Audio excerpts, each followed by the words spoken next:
Əl-Qiyamə, Qiyamət surəsi. Mərhəmətli və rəhimli Allahın adı ilə. And içirəm qiyamət gününə, and içirəm peşmançılıq çəkən nəfsə. İnsan elə düşünür ki, biz onun sümüklərini yığa bilməyəcəyik.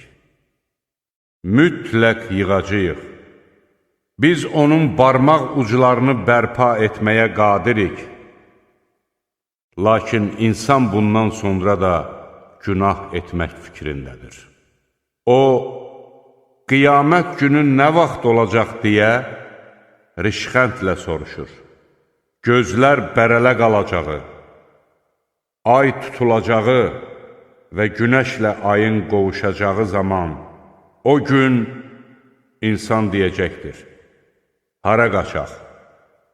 Xeyr, o gün pənah aparılacaq yer tapılmayacaq.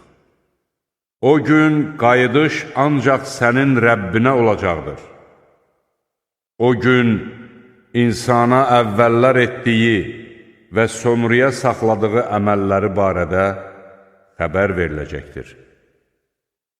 Əslində, insan öz əleyhinə şahidlik edəcəkdir.